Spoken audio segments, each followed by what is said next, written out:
So, Larry, I want to start with this question. And that question is, you have participated probably more than anybody in a lot of the different experiences we've had in this 9-day transformation challenge. I mean, you've seen majority of the mastermind experiences, participated in a lot of the lunch and learns, and really gotten a lot of takeaway. You've probably been the most chat engaged person throughout this challenge, which has been very cool to continue to see the value bombs you're getting and dropping back to us.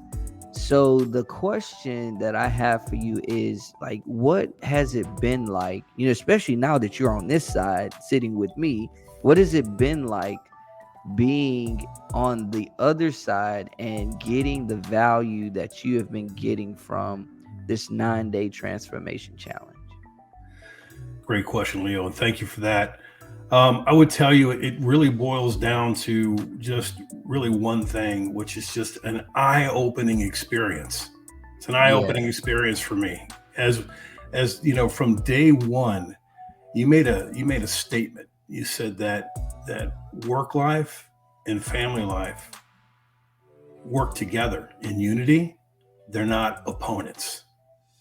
And I'm telling you, and it's funny because I know I said this earlier, but I got a little bit of chills when I say that, especially on my arms, because I'm 57 years old. I've been in the corporate work environment for 35 years. And that day was the first day that I've ever looked at it that way. I've always looked at it as time bound. Meaning, if I work 10 hours, then I need to be with my family 10 hours. That balances, or somewhere close to that, right? But it's always been a time-bound discussion. Time-bound discussion with loved ones, with family. How do you balance your work-life balance?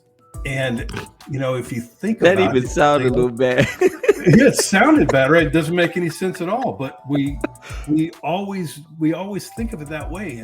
And it's funny because in the corporate environment, we talk about that with our leaders, frontline leaders, executives, all the way down to the frontline folks is, hey, listen, let's make sure that we have good work-life balance. We'll have roundtable meetings where we're talking to frontline employees and getting feedback on how we can make the environment better for them.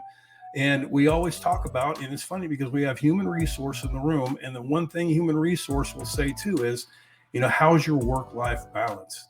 So from a very young age and all through, our corporate experience, in most cases, I'd say in almost every case, that phrase is heavily used. And that's how we think. That's how we really compartmentalize. And that's how we measure our work life and our family life by time-bound work-life balance. And when you took us through on day one, that they have to be one, not separated, and they cannot be opponents or adversaries. For the first time in my working career, I thought about it differently, and that was incredibly impactful for me. I hope it was for everybody on the call, and it's certainly something that it's a message everyone needs to hear, because it was a light bulb moment for me. And listen, I've thought about it different ever since that day. I've actually looked at it in a way that's been incredibly eye-opening. And I can tell you, I have two sons, a 28-year-old and a 31-year-old, and I've already had that conversation with them. Wow.